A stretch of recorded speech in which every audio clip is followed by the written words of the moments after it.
Request na naman niya si amo na lulutuan ko naman daw sila ng pasta sa kanilang lunch. At kakaibang pasta na naman itong aking gagawin sa kanila. Ang style ng pagkaluto ng pasta para hindi naman sila madaling magsawa. Dito sa kaldero ay naglagay lang ako dyan ng olive oil at pinainit ng kaunti at ginisa itong sibuyas na maliliit. Sinabayan ko na rin pala yan ng 2 pirasong bawang. Isutay ko lamang ito hanggang sa maluto yung ating onion dyan at garlic.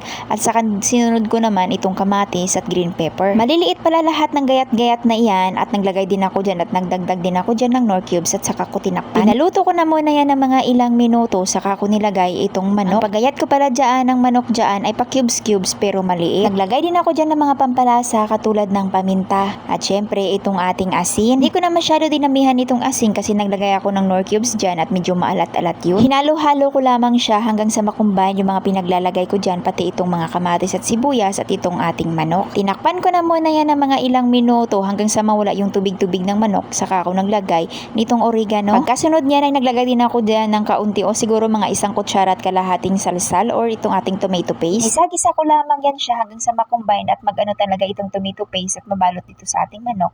Saka ako naglagay nitong katamtaman ng tubig. After ko nga naglagay ng mainit na tubig diyan ay hinalo ko muna niya ng kaunti at saka ko naman yan tatakpan at papakukuluan. After mga few minutes nga at kumulo na ito, saka hinalo ko muna ng kaunti.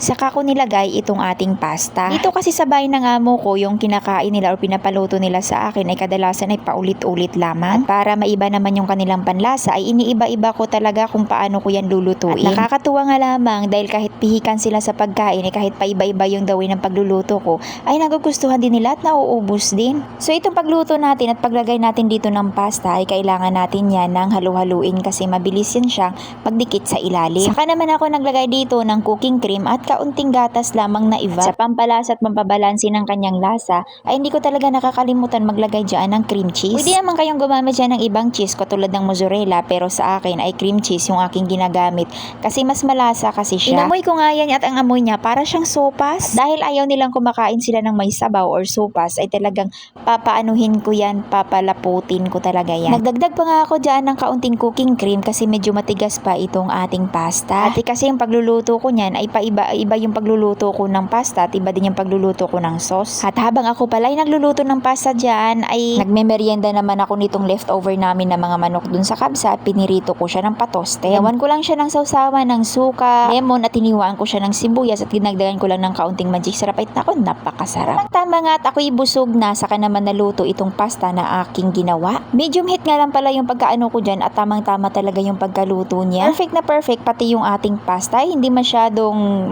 grabe talaga yung pagkaluto at sobrang creamy niya. At isa yan sa pinaka nagustuhan ng amo ko at sinabi niya kung paano ko daw yun ginawa kasi nasasarapan talaga sila. Yan ko lang ng oregano sa taas para pagbukas nila at nako'y napakabango.